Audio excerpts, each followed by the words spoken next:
Okay, so Julie asked me this summer if I would like to share about science and Jesus, and I'm like, yeah, sign me up. One of my two favorite things, or two of my two favorite things, three favorite things. And so when I was looking through and praying through what to share tonight, I have been studying this summer all about, I've been jumping around from devotion to devotion, and I stumbled upon one that was looking for Jesus in the Old Testament. And we don't often think, let's study Jesus and look in the Old Testament. You go to the New Testament. And I know this verse is from the New Testament, but it points to the Old. And it says, in the image of the invisible God, the firstborn of all creation, for by him all things were created in heaven and on earth, visible and invisible, whether thrones or dominions or rulers or authorities, all things were created through him and for him. And he is before all things, and in him all things hold together. And I think we've all had that moment where nature has just taken our breath away. And we've either felt just in wonder and awe, or maybe we felt really small or inspired. And when we look at this verse, it's saying that all of that is by him and for him, and he holds it all together. And that means from each one of us to universes that we haven't even found yet.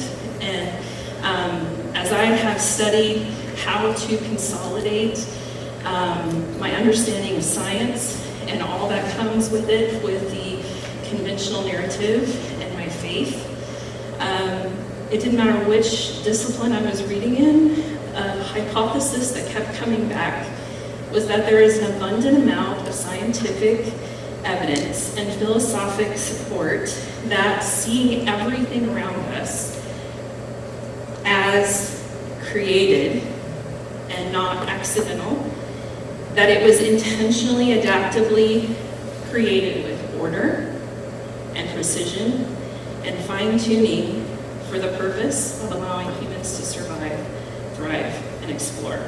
And so when we look at all these different fields and disciplines, is my clicker working? There we go. This is on Mr. Mack's wall, and I'm kind of jealous he found it first. Pasteur kind of points to this. He was a biologist in the mid-1800s, and you probably drank some of his work. But he says, a bit of science distances one from God, but much science nears one to him. And if you know just a little bit about enough, you can argue yourself right out of God. But once you get into the nitty-gritty and the details of any discipline, you again see the order and precision and fine-tuning that our amazing Creator provided us. So, with Colossians in mind, we are going to go straight back to Genesis 1. So be thinking, if you have, I don't know, if you have pens or pencils or something, just list what was created on each day. And then you can help me. So think about it.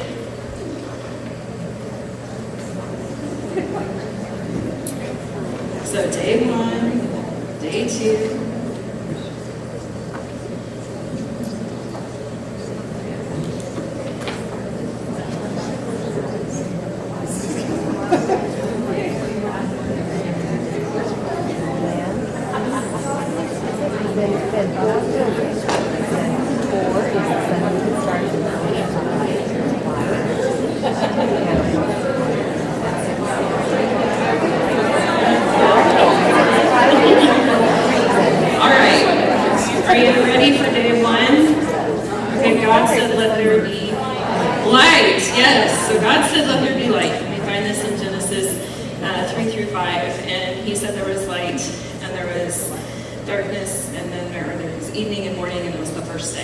and a lot of times we kind of skip by this one because we're like, oh, did I go past too far? Oh, it's light. Like we see color, but how many times have we really thought of color as a gift? this morning driving to school, the sunrise was beautiful. And I think that it's occurred to me a couple times, and this is just kind of one of my random thoughts. What if God would have just made everything in shade of gray? Like, we would have never known. But the gift of color is something that we get to celebrate, and it is a provision for him. So this is going to feel like a little bit like a science classroom. This is the electromagnetic spectrum. This is what light is. We see that middle part, and it's not drawn to scale. It looks much bigger than it is. The portion of the electromagnetic spectrum that we see is actually 0.0035% of this entire thing. And it's just amazing. It's a gift from God that he was able to give this light to us, and we just happen to be able to live on a planet that has plants that use that visible light to make food for everything. If you go a little bit above visible light, you'll see UV light. Like if you go outside, you can make vitamin D with your skin, and that's kind of the happy vitamin. If you go a little higher, we get into wavelengths that allow for life-saving medications and medical technologies. On the other side, infrared is the transfer of energy for heat, whether that's the sun or fires or radiators. And then you get on the further side, we all love our microwave and our cell phone. And this is the transfer of energy for those particular technologies. The fine-tuning that is found within the electromagnetic spectrum, I can get it out eventually, is extremely specific. And some of the resources that I have went through and read are listed on each one of these days. But this electromagnetic spectrum is led to a hypothesis called the Goldilocks universe. And it is presented in a book called The Return of God Hypothesis by Stephen Meyer. He talks about 3 specific parts of creation that not only suggest an intelligent designer. He originally in the 90s was an intelligent design advocate, but he has since transitioned to believing that God is that designer. And in his book, he talks about the 4 fundamental forces. So sorry, we're going to go back to the classroom again. There are 4 fundamental forces. There's gravity. There is the electromagnetic force, which runs what we just saw. And there's the strong nuclear and the weak nuclear, and that holds all of the atoms together. What's interesting about this is that each one of those strengths is an exact amount that if it were a little higher or a little lower, everything would fall apart. But you go a step further, and you compare those, just 2 of them, and he goes into a lot more detail than this, but if you compare 2 of them, he says the ratio of the electromagnetic force to the gravitational force must be accurate to 1 in 10 to the 40th. It's an extremely small fraction, like it's minuscule. And it says if this ratio were a little higher, the gravitational attraction would be too strong in comparison to the electromagnetic force that pushes nuclei apart. And so basically, if it's not just the strength of the 4, but the comparison of the 2 together, if they were a little off, it would be chaos. Paul Davies is a physicist, puts it this way: the really amazing thing is not that life on Earth is balanced on a knife edge, but that the entire universe is balanced on a knife edge. And would be total chaos if any of these natural constants were off even slightly. This whole thing would fall apart. It's not just human beings, but it's actual atoms. Carbon atoms would not have even formed if that was the case, and they are the basis for all life. If you want to read more, it's the Return of God Hypothesis. God said, let there be. This one's hard to roll off the tongue. It's the separation, yes. It's separation of water from above and water below. And the way we understand that in science is that he separated the surface water from the atmosphere. And when we look at the atmosphere on Earth, it is very, very unique. Scientists have been at NASA and other places now, like SpaceX, have been looking to our night sky to find another Earth-like planet beyond our, within our galaxy and then even beyond our galaxy. And since 1992, they began the search. They haven't found one with an atmosphere that's even close to ours. Our atmosphere has a very unique composition. It's 78% nitrogen, 21% oxygen. And usually we leave the points off of the pie graph, but they're really, really important. So 0.9 argon, and then that 0.1% other is extremely important. It's vital as a matter of fact. When we look at the composition of oxygen, or the composition of the atmosphere, the amount of oxygen that supports complex life that we happen to have in our atmosphere exists nowhere else in the created universe. Not just the created galaxy, the created universe. Wow. Okay, God's provision. Okay, then we look at the perfect amount of carbon dioxide. So that other is made up of a mixture of diatomic and polyatomic ions. Diatomic is 2 atoms bonded together. Poly is 3 or more. And having that blend allows for the radiation that we just talked about from the electromagnetic spectrum.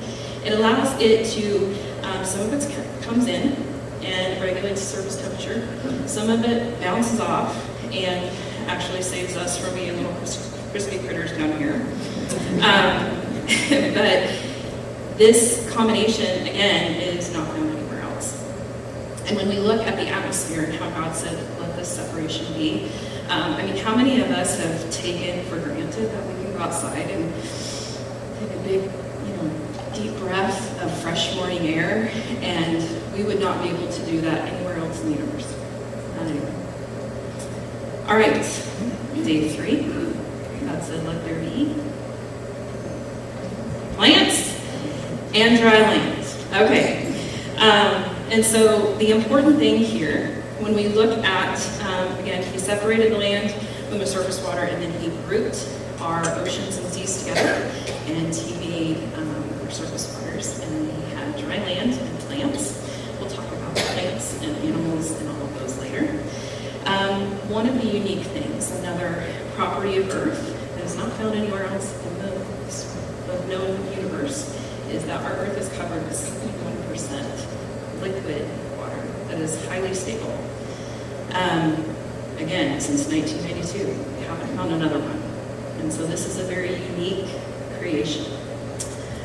What makes this important? Well, if you've ever gotten a headache because you haven't drank enough water, the summer was hot enough to get there. Thank goodness it wasn't as hot as last summer. But it is a perfect solvent, and that basically means that it dissolves stuff. And what this allows for is, within our bodies, that water carries stuff into our cells, and every biological process relies on water. In nature, it carries impurities away. It also provides water and nutrients to plants that otherwise they would not be able to have access to. It is really, this particular, it's universal solvent in chemistry is what we call it. And it's really abundant on Earth, so that's pretty cool. The next thing about water is that it has a very high specific heat. I feel like this is a science classroom all over again. Okay, high specific heat. It takes a lot of energy to change its temperature. And what this does is as the sun heats up the waters, it absorbs that heat and it holds it for a very long period of time. And then it very slowly will release it as that energy abates. But it's kind of the idea that when you go to the lake in April or May, so right now is that not the first time you go to the lake? You jump in the water, and it's very, very cold still, even though it's been warm for a couple weeks. It needs that time and that energy to heat up. What this does for our environment is it stabilizes the environment, it stabilizes the weather, which is why the weathermen in Kansas are often very wrong. And if you want a cush job, go to the coasts, if you're a meteorologist, because it stabilizes the weather. And so when we think about all of the recreational things we do with water, water, we don't often think this was a provision from God. And it makes this world habitable. It makes us able to thrive and survive and explore. Another unique thing, water does something that no other substance does. It becomes less dense when it becomes a solid state, which allows it to float. We all had ice in our drinks tonight. Most substances, when they become solid, they sink. And we know that that would be very detrimental to the population in our waters. And that God knew we needed one substance that defied all the odds. All right. Day 4. God said, let there be sun, moon, and stars. Yes. All right. This one, whenever I read this, I love, our Bible teacher says, like, the Bible never exaggerates. God never exaggerates. And he didn't exaggerate at all in this. If you look in the middle, you see, and God made the two great lights, the greater light to rule the day, and the lesser light to rule the night, and the stars. Like, that's just kind of a side thought. Like, I guess we have these two things for them to look at, let's throw the stars into it. You know, it's just kind of a side thing. And when we know now, well, we didn't know even 100 years ago, those stars are very, very far away. If you ever want to feel small, this is a famous picture taken by NASA's Voyager 1. It's called the pale blue dot. I'm not sure if this, yeah, you can see it. All right, you are here. So Voyager 1 was about 3.7 billion with a B miles away from the sun. And it was a probe that was designed by NASA engineers to basically explore our solar system. And then they're like, and we'll see how many more miles you can get out of it. And it was launched on September 5th of 1977. It just left our solar system 2017. It has been traveling at 38,200 miles per hour since it was launched in 1977. And it left our solar system about 50 years later. Currently, it was kind of interesting because Voyager 1 made the news if you read scientific stuff. Voyager 1, we lost contact with it last winter, and they were like, oh, that's it. It's in interstellar space. We got the goodie out of it that we wanted. And then they were actually able to remake contact with it, or make contact with it again. There we go. This summer. And it is still sending back pictures of interstellar space beyond our solar system. It is currently 200 million miles from Earth. And it just, like, if you ever have a I want to feel small moment, the pale blue dot picture. Okay. Speaking of the sun, moon, and Earth system, every year I try to convince my students how awesome the interaction of these three things are. I don't know that I sell it well enough, but our nearest star, the sun, is the perfect size for Earth. It is a yellow dwarf star.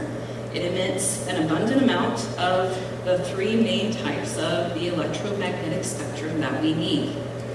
Amazing. Like, it's just perfectly and intricately designed.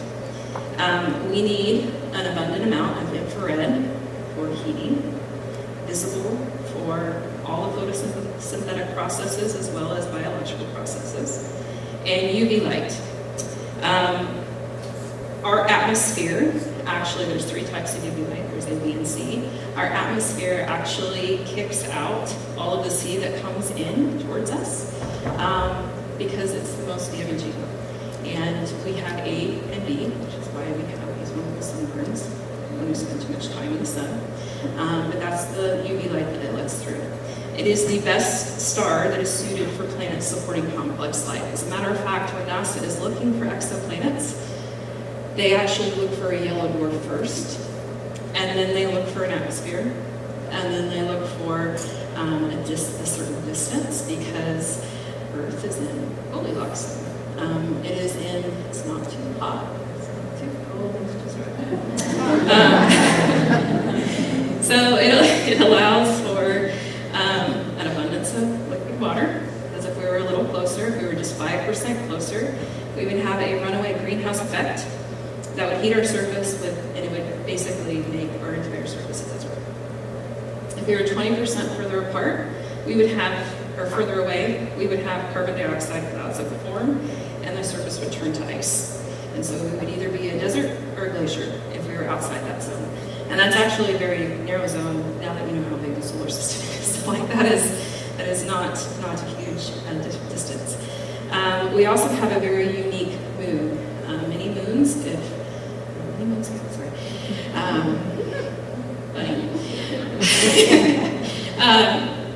sorry, I told them, I'm like, if I start getting on a rabbit trail to pull me back in. So we have a very large stabilizing moon. If you look at other moons in our solar system, they're really, really small compared to the planet they revolve around. And our moon is fairly large, and it stabilizes our Earth's tilt. Okay? And so our tilt gives us seasons. It's not the distance from the sun. I watched What They Don't Know kind of video on Instagram or something. And they're asking a bunch of Ivy League grads, what causes the seasons? They're like, well, the Earth gets closer to the sun and it gets further away from the sun. It's not why we have seasons. We have seasons because we have a 23.5-degree tilt. And when the north hemisphere is pointed towards the sun, we are in the middle of summer. When it's pointed away from the sun, we're in the middle of winter. And that moon allows for seasons to happen. Without seasons, without a stabilizing moon, we would not have a growing season. It would be absolute chaos. And so God knew, before we even knew what physics was, that this had to be this ratio, and it was really, really important. We're going to go a little bit deeper into this. This is a picture of the Veil Nebula. Just all of these are actually pictures from the Hubble Space Telescope. They're scans of the different wavelengths of energy on the electromagnetic spectrum, and those colors that you're seeing will tell scientists what those distant stars and nebula are actually made of and formed from. And so within that electromagnetic spectrum, we're able to explore because of our ability to develop the technology to explore. We're going to go a little bit more into the fine-tuning parameters of the universe. Many properties of the universe, like I said, fall within a very extremely narrow and improbable range that is necessary for complex forms of life and complex chemistry. There are four main forces. There are also fundamental particles that have to operate in a certain way for everything to stay together. Without these specific parameters being met, life would not exist. This was a huge portion of my talk that I actually cut out. The first time I went through this, it took me about an hour and a half, so I promise you it won't keep me that long. But that information, again, is in the Return of the God Hypothesis, and it is a really fascinating read, just to hear how precise and exact even the mass of an electron, which we've never been able to see before, is related to the mass of a proton and neutron. And those are the fundamental particles of every atom that makes up you and me and that makes up everything beyond here.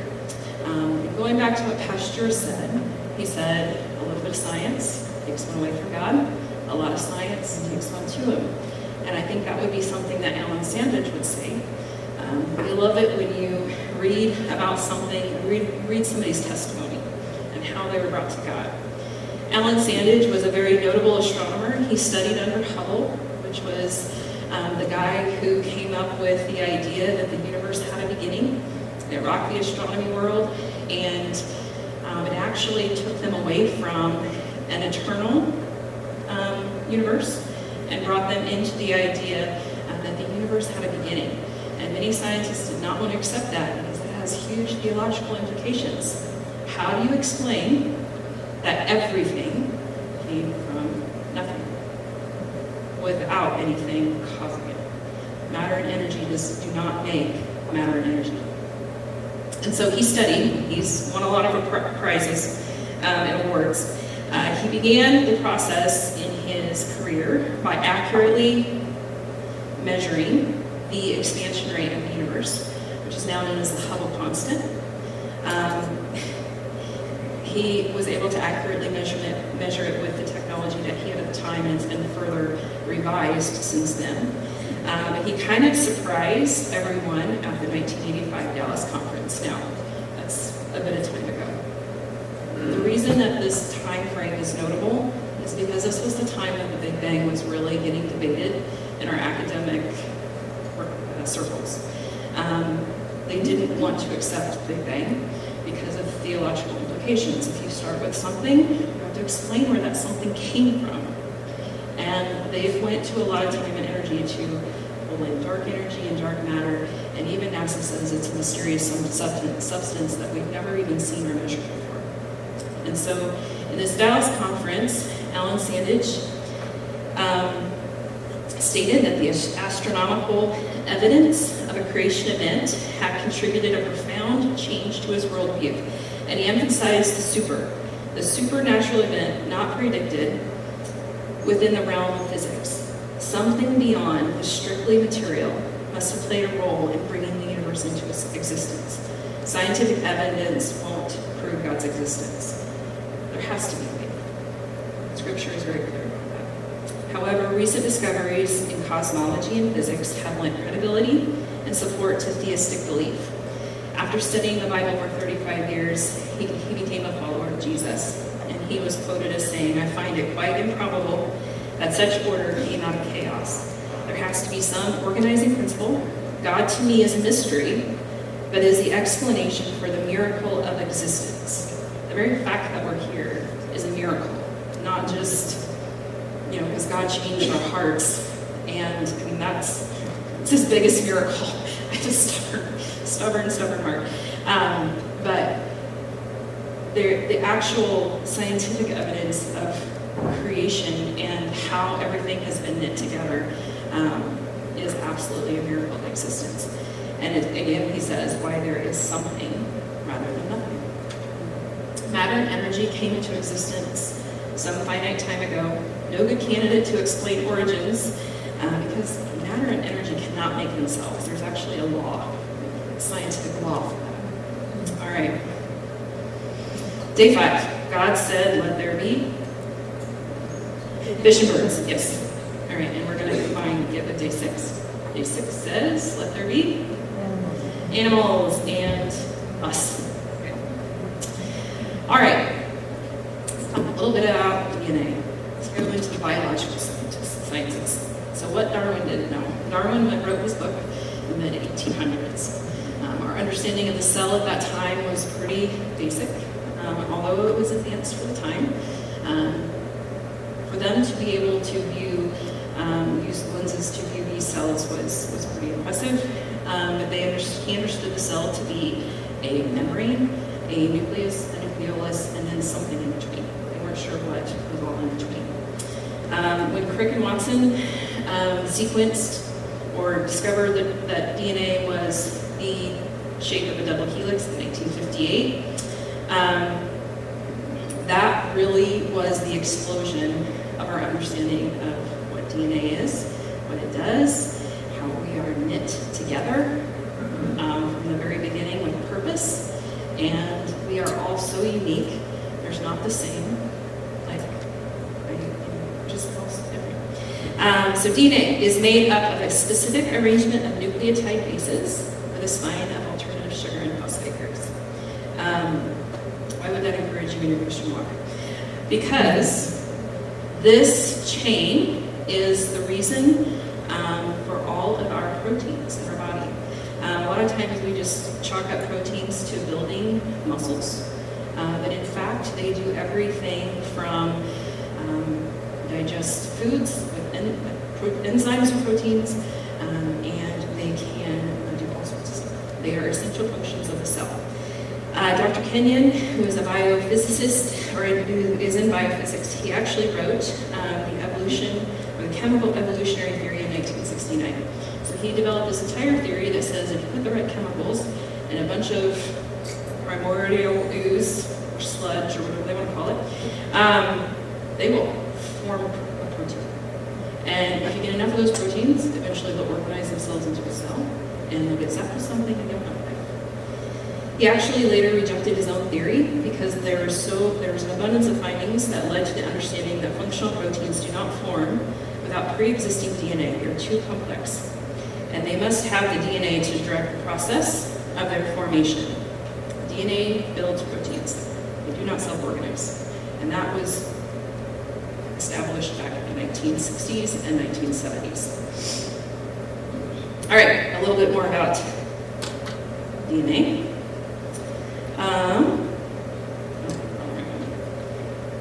There we go.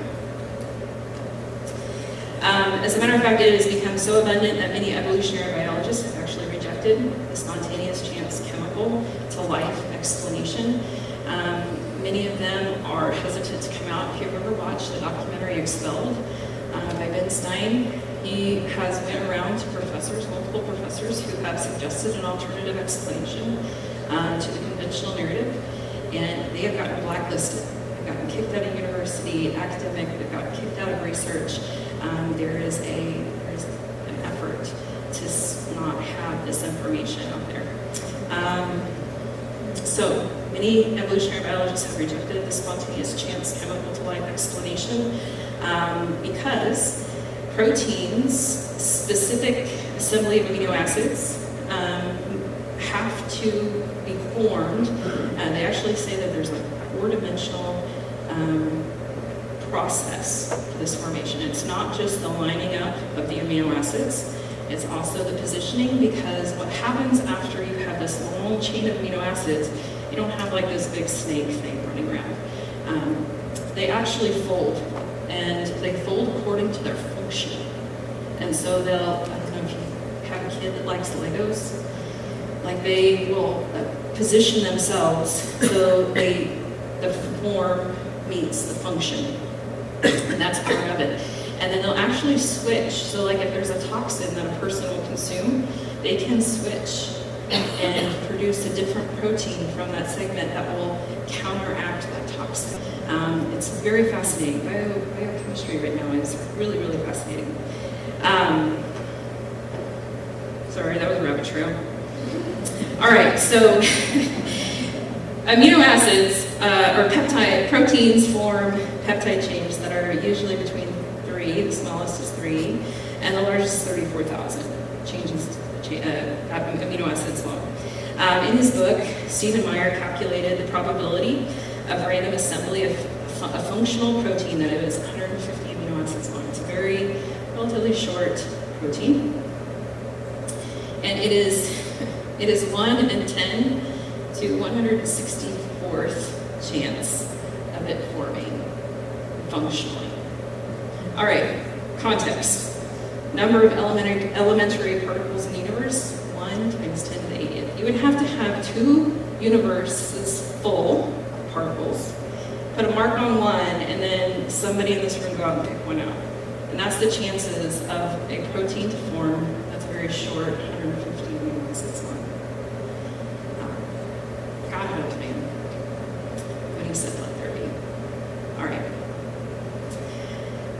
So, I'm sorry I made this into such a science classroom. However, I think when we look and appreciate the unique, creative, intricate way that God holds us all together, whether that's through the atoms, the cells in our bodies, to the universe far away, where we can just stand back in awe of the greatness and the majesty of God. I love that he's the God of wonders.